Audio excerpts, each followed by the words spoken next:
નમસ્કાર દર્શક મિત્રો, આપ જોઈ રહ્યા છો અરવલ્લી ન્યૂઝ। સ્થાનિક સ્વરાજની ચૂંટણીનું રણશીંગું ફૂંકાઈ ચૂક્યું છે, જેમાં ભાજપે અરવલ્લી તાલુકા અને અરવલ્લી જિલ્લા પંચાયતના ઉમેદવારોની યાદી જાહેર કરાઈ છે, જેમાં દધાલિયા તાલુકા પંચાયતની સીટ અનુસૂચિત સામાન્ય સીટ ફાળવેલી છે। ત્યારે આ સીટ પર દધાલિયાની સીટ પર વર્ષોથી નિષ્ઠાપૂર્વક કામ કરતા 7 ઉમેદવારોએ ઉમેદવારી નોંધાવી હતી। ત્યારે ભાજપ દ્વારા જાહેર કરેલી યાદીમાં સ્થાનિક કાર્યકરના ઉમેદવારીની પસંદગી ન કરતા આયાતી ઉમેદવારને ટિકિટ આપતા દધાલિયાના કાર્યકરોમાં રોષ વ્યાપ્યો છે। ત્યારે દધાલિયાના કાર્યકરો કમલમ ખાતે એકઠા થયા હતા અને આક્રોશ વ્યક્ત કર્યો હતો અને સ્થાનિક ઉમેદવાર આપવામાં આવે તેવી લોક માંગ ઉઠી છે। દધાલિયાના કાર્યકરોએ જણાવ્યું કે વર્ષો બાદ અનુસૂચિત જાતિ સીટ આવી છે, તેમાં પણ જો આ સીટ સ્થાનિક ઉમેદવારને આપવામાં નહીં આવે તો આ સીટની કોઈ પણ જવાબદારી રહેશે નહીં તેવા દધાલિયાના કાર્યકરો અને ઉમેદવારોએ આક્રોશ ઠલાવ્યો હતો। વૈભવ રાઠોડ, અરવલ્લી ન્યૂઝ, મોડાસા। મારું નામ વિજય ભટ્ટ છે। હું દધાલિયાનો રહેવાસી છું। અત્યારે કમલમની અંદર અમે એ રજૂઆત કરવા માટે આવ્યા છીએ કે તાલુકા પંચાયતની દધાલિયા સીટ ઉપર બહારનો ઉમેદવાર મૂક્યો છે।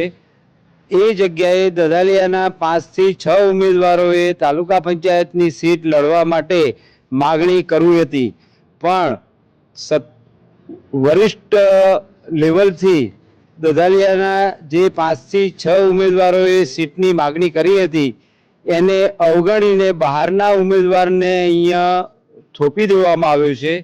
એનો દધાલિયા ગામ વિરોધ કરે છે અને આ બાબતે કંઈ પણ ઘટતું કરીને સીટની અંદર ફેરફાર કરી આપવા માટે અમે અરજ કરવા માટે અહીંયા કમલમ મોડાસા ખાતે ઉપસ્થિત થયા છીએ। તમને આ જગ્યાએ કમલમ આવ્યા છો તો તમને કોઈ મળ્યું અહીંયા? કમલમની અંદર અત્યારે કોઈ સત્તાધીશ છે નહીં। હમણાં પ્રમુખ સાહેબ જે ભીખાજી ઠાકોર છે એમને ફોન ઉપર વાત થઈ તો એમને અત્યારે ખાલી સાંત્વન આપ્યું છે કે હું આવું છું। હવે આગળ ઉપર શું થાય છે એ અમને કંઈ ખબર નથી। તમારી માંગ નહીં સંતોષવામાં આવે તો તમારો શું સ્ટેપ થશે આગળ? જો અમારી માંગ સંતોષવામાં ન આવે તો અત્યારે તો એક જ રજૂઆત થાય કે આ સીટ જો તાલુકા પંચાયત બીજેપીની હારી જાય કે જીતી જાય એના માટે અમે કોઈ જવાબદાર નથી એવો નિર્ણય લઈ શકાય। હું મહેન્દ્ર ચમાર, ગામ જંબુસર, મોડાસા તાલુકા દધાલિયા સીટ નંબર 3 ઉપર અમે ઉમેદવારી કરેલ છે। ઉમેદવારમાં અમે લગભગ 6 કે 7 જણાએ અમે માગણી કરી હતી ને અમે સક્ષમ હતા બધા લડવા માટે, બરોબર ને અમે કમળને લઈને ચાલીએ છીએ। છતાંય અમારે ઉપરથી નેચરથી અમારા કોઈનું પણ નામ આપ્યું નથી। દધાલિયા ના આયાત ઉમેદવાર લાયા છે।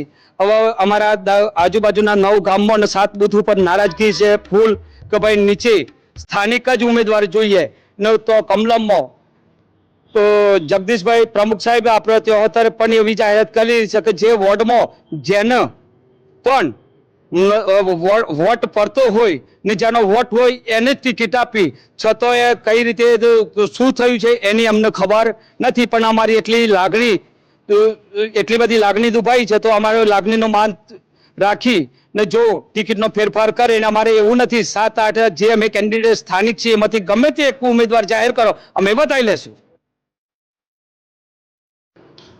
બાબુલાલ પંડ્યા, દધાલિયાના વતની છું। તાલુકા પંચાયતમાં ડેલિગેટની દધાલિયા સીટમાં ઉમેદવાર અમે 6 હતા, એમાં હું પણ હતો। અમે ભાજપના સક્રિય કાર્યકર્તા છીએ। છેલ્લા સુધી મારી વાત આખા ગામમાં આજુબાજુ બધી જગ્યાએ મારું નામ જ લેવાતું હતું અને બધા લોકો ચાહીને અમારું ગામ એટલા ઉત્સાહ હતો કે અમે બધા એક થઈ અને ચૂંટણી લડત અને સારું પરિણામ આવત। પણ અમારા ગામમાં 6 જણાનો મારા સુધી અમને ટિકિટ નથી આપી અને બીજા ઉમેદવાર બહારના આવ્યા છે। માટે અમે બધા માગણી એવી કરી છે કે અમારા આમથી એક ભાઈને ટિકિટ આપો અને અમે દધાલિયાના પ્રોપર વ્યક્તિને ટિકિટ આપી તો બહુ સારું રહેશે। ઘટતું કરવા વિનંતી। હાલ જે ટિકિટ આપવામાં આવી છે કોણ છે અને શું કામ કરે છે? રાહુલભાઈ ટિન્ટોના વતની છે, તે કોન્ટ્રાક્ટર છે પોતે।